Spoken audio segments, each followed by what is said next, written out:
Oliveira, ele que é o presidente da Assembleia Legislativa do Estado de Goiás, está em trânsito. Deputado Lissauer, seja bem-vindo, prazer revê-lo, bom dia. Bom dia, deputado Fábio Souza, bom dia ao Robson, bom dia a todos da Fonte TV, da Rede Fonte de Comunicação, das rádios também, todos de Goiás, Distrito Federal, que nos acompanham através das plataformas digitais. Para mim é um grande prazer poder falar com você e poder trocar esses minutos de experiência em uma grande entrevista aí juntamente com você, deputado. Bom, presidente, a primeira pergunta que eu faço para o senhor é da retomada dos trabalhos, né?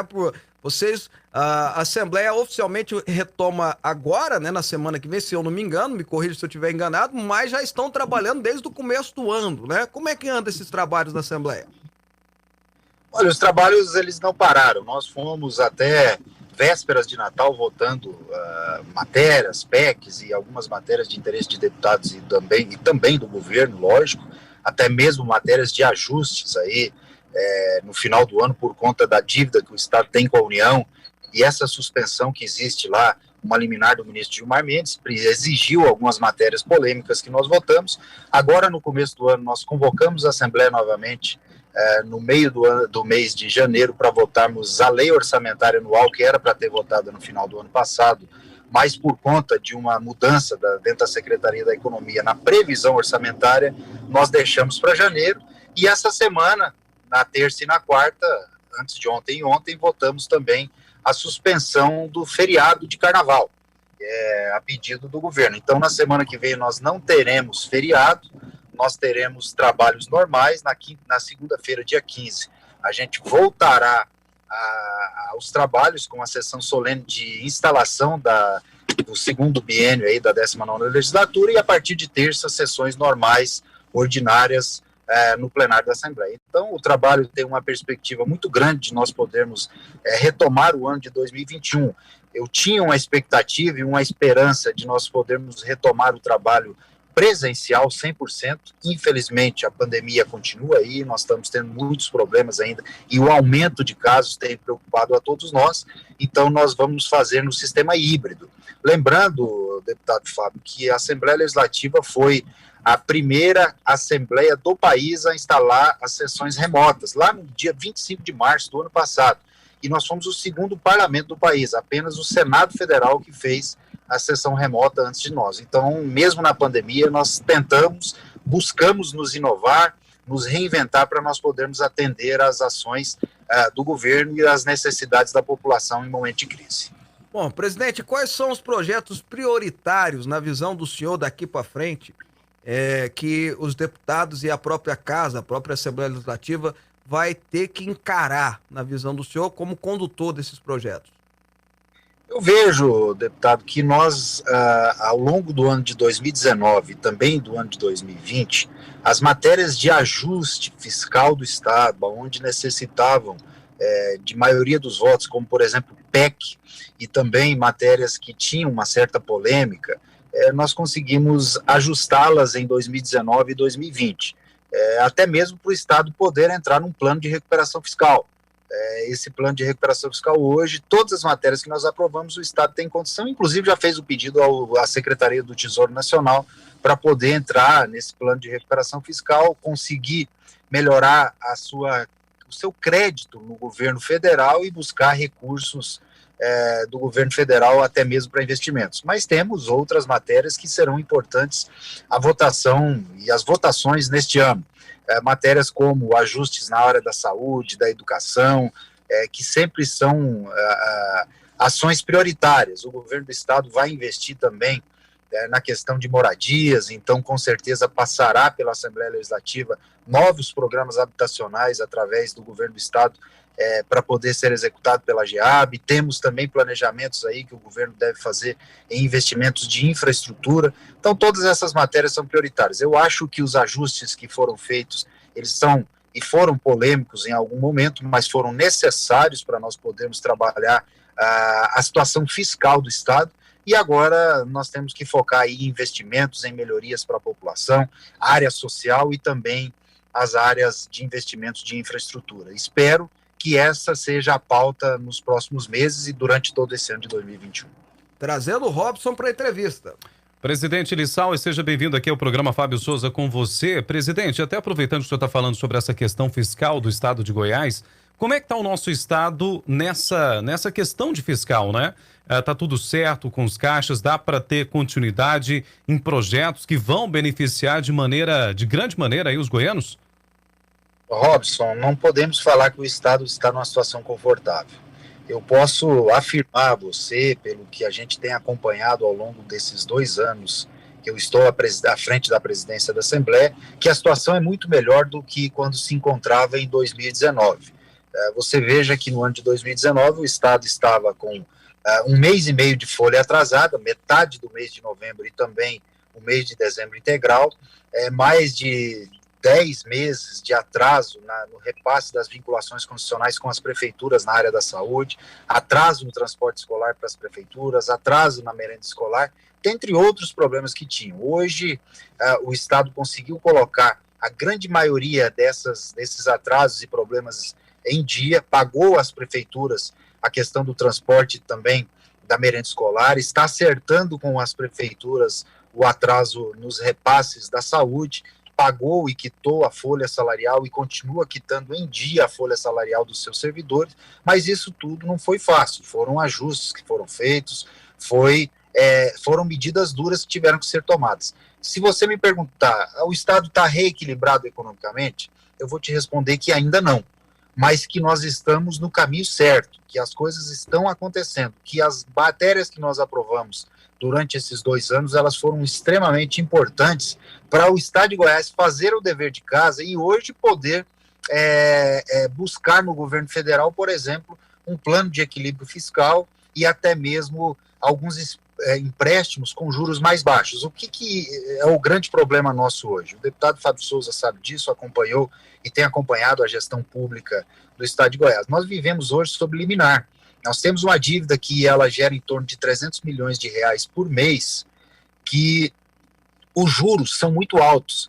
E o ministro Gilmar Mendes tem dado liminares sequenciais a cada 3 meses para o Estado para poder não pagar essa dívida. Se nós tivéssemos que pagar essas dívidas, o Estado hoje estaria no colapso, no caos. E o pior disso, o pior é que essas dívidas, como elas estão suspensas, elas são acumulativas. Se hoje vencer a liminar, você tem aí 3 bilhões e 500, 3 bilhões e 600 milhões que cairia direto no cofre e o governo do estado não tem como pagar. Então, o único jeito de você fazer é fazer essas medidas e os ajustes que nós fizemos e agora sim pleitear uma renegociação dessas dívidas com um prazo mais alongado e com juros mais baratos. E é isso que o governo está trabalhando para fazer. Bom, presidente, o Jornal O Popular, na semana passada, ou no começo dessa semana, se não falha a memória, eu quero deixar claro que foi o Jornal Popular, porque eu conheço bem como é que funciona esse negócio. Ele soltou uma reportagem dizendo que a Assembleia Legislativa aprovou uma lei num famoso jabuti, colocado num projeto de lei do ano passado, para que houvesse uma certa proteção segundo o Popular, vou repetir, de 6 deputados que estavam de investigações, baseado em investigação, dizendo que agora a Polícia Civil ou o Ministério Público não pode investigar deputado estadual sem a devida autorização do TJ. Como é que o senhor pode explicar essa medida e como é que ela foi feita, se foi feita... Porque deu a entender, o jornal deu a entender que foi feita às escondidas. Se isso aconteceu mesmo ou não... Deputado, essa matéria realmente ela causou uma grande polêmica aí na semana passada e na realidade ela foi feita através de uma relatoria de um parlamentar e um trabalho de outros parlamentares. O que acontece? Existem algumas questões e Vossa Excelência foi deputado estadual e federal e sabe disso, que realmente necessita de autorização do Tribunal de Justiça para investigação de parlamentares. E a Polícia Civil do Estado de Goiás, dentro das suas prerrogativas naturais, e isso é normal, ninguém aqui quer esconder ou pedir para a Polícia Civil não investigar deputado, mas pediu algumas informações de gabinete de parlamentar com relação a, por exemplo, o verbo indenizatório, o gabinete do deputado, e isso teria que ter autorização do Tribunal de Justiça. Então, a única coisa que foi feita, através do deputado Cláudio Meirelles, que é um dos que está dentro dessa lista, ele fez, juntamente como advogado, juntamente com a Procuradoria da Casa, uma emenda que não foi uma emenda às escondidas. A verdade é que ela foi aprovada por unanimidade. Ela fica pública, ela é publicada no portal da Transparência da Assembleia. O senhor sabe como que é esse trâmite. E a partir do momento que aprovou essa PEC, que foi dentro da PEC da Polícia Penal, foi conseguido um liminar pela Procuradoria da Assembleia que não é para ser investigado, e sim que os deputados que forem ter tido alguma denúncia ou alguma questão que precise ser apurada, que tenha a autorização do Tribunal de Justiça, como ocorre também no governo federal e no Congresso Nacional. Apenas isso. O Ministério Público, não, esse sim tem o direito de pedir informações, a gente sabe disso. O Ministério Público, a partir daí, falou que é inconstitucional, acha inconstitucional essa medida e vai apurar uma ação direta de inconstitucionalidade. Então, isso nós estamos aguardando. A decisão judicial que vier, pode ter certeza que nós cumpriremos, e se cair essa PEC, essa emenda na PEC, nós cumpriremos à risca o que o Poder Judiciário determinar ao Poder Legislativo. Bom, a outra informação que também está na mídia é que houve uma certa pacificação na Assembleia Legislativa na base do governador Caiado, até patrocinado pelo senhor como presidente da Assembleia. Essa pacificação é verdadeira? Hoje os deputados estão trabalhando, pelo menos a base está mais construída? O senhor vê dessa forma? Eu vejo que a base tem, assim, certos, e você sabe que no dia a dia tem os problemas, as dificuldades que cada deputado tem, até mesmo com a representatividade de região, ou às vezes até mesmo um atendimento ou outro, e essas reclamações, elas são recorrentes no dia a dia. O que eu vejo, deputado, é que nós nunca tivemos uma base que não fosse sólida. Nós tivemos sempre dificuldades nas votações, sim, mas todas as matérias que chegaram, seja PEC ou seja projeto de lei ordinário, todas passaram, às vezes com diálogo, com algumas dificuldades, mas foram aprovadas. Então, isso significa que o governo tem uma base na Assembleia. Agora, qual que é o meu trabalho? O que eu tenho feito para ajudar o governo? Eu acho que cada parlamentar ele é livre para poder escolher a base que ele vai ocupar. Ou ele vai ser oposição, ou ele vai ser situação. Cada matéria tem a sua particularidade. Eu, por exemplo, sou representante da região sudoeste, sou produtor rural. É claro que se chegar uma matéria contra produtores rurais, eu tenho dificuldade de votar.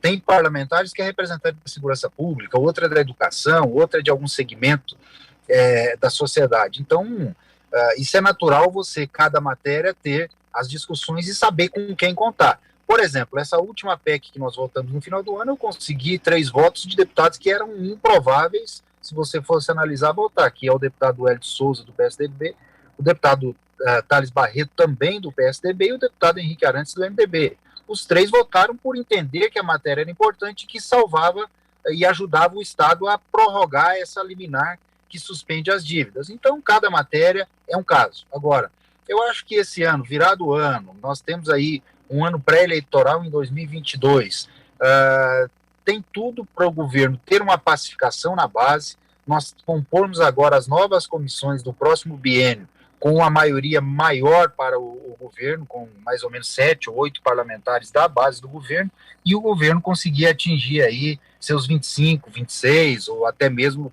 próximo de 30 deputados dentro da base aliada. Esse trabalho eu tenho feito, tenho tentado isso, mas sempre deixando muito livre, muito democrático cada parlamentar escolher a sua atuação, base ou oposição. Certo, presidente, aproveitando também a oportunidade, né? O senhor já falou que a Lego vai funcionar provavelmente de forma híbrida ainda, né? Nesses próximos tempos aí que a pandemia não acabou, infelizmente. O que o senhor pode antecipar para a gente nessa questão da Assembleia de benefício que vai ser trazido aí pela população nas próximas discussões da casa? Eu acho que houve um travou. Acho que a internet, a conexão do presidente caiu? O presidente caiu. Até porque ele estava... Ele está em movimento, né? Está em movimento. É totalmente compreensível e nós agradecemos a entrevista, então, com o presidente, por favor, que a nossa equipe... Voltou? Voltou? Ok. Voltou. Oi, presidente. Ok. Eu estava até, aqui. Eu estava até justificando porque o senhor está em trânsito e aí acaba que às vezes tem essa... Não, é que o meu de... telefone tocou aqui e caiu um pouquinho a chamada, mas estamos aqui. Quem está ligando para o presidente, pare de ligar, por favor. Exatamente. O senhor conseguiu ouvir a pergunta? Ouvi. E posso respondê-la. Nós tivemos agora a discussão da lei orçamentária anual, onde na pauta nós tivemos as emendas impositivas. O deputado Fábio Souza sabe, ele foi parlamentar a nível estadual e federal, a importância que tem as emendas impositivas para os deputados, para nós podermos levar os benefícios para as cidades que a gente representa e para os segmentos que nós representamos. Na Assembleia Legislativa, nunca teve a condição de nós termos emendas impositivas individuais. As outras legislaturas não conseguiram esse avanço. E nós, no final, na verdade, da 18ª legislatura, quando ainda o presidente era o deputado Zé Witt, conseguimos uma negociação com o governo e implantamos a emenda impositiva num valor baixo. E agora, dentro da minha gestão na presidência da Assembleia, nós acertamos com o governo um valor maior e hoje nós temos condição de cada parlamentar indicar as suas emendas para os municípios que representam. Isso é uma ferramenta importantíssima para nós podermos trabalhar e para nós levarmos os benefícios à sociedade. Então, essas pautas positivas, e eu considero as emendas impositivas uma das maiores ações que eu consegui durante o meu mandato como presidente da Assembleia, uma pauta extremamente importante para nós podermos saber o que cada município tem de dificuldade e apontar, através das emendas, as soluções através de recursos para esses municípios. Tá certo, eu quero agradecer ao deputado Lissau Vieira, presidente da Assembleia Legislativa de Goiás. Presidente, eu fui deputado 8 anos, eu fui deputado estadual, né? No caso, deputado estadual, na verdade eu fui mais tempo deputado, mas 8 anos como deputado estadual. Tô com minha fotinha lá na galeria dos ex-presidentes também. Exatamente. Onde depois, né, quando findar do senhor, o senhor vai estar também, mas com mais tempo, evidentemente, do que eu. Obrigado, deputado Lissau. Prazer recebê-lo no nosso programa. Obrigado, deputado Fábio Souza, obrigado a Robson, a todos os telespectadores da Fonte TV. Foi um prazer falar com vocês e me coloco sempre à disposição de vocês aí para nós podermos discutir as pautas interessantes para a população de Goiás. Um abraço a todos. Tá aí, deputado Lissau Vieira, presidente da Assembleia Legislativa do Estado de Goiás. Tá bom.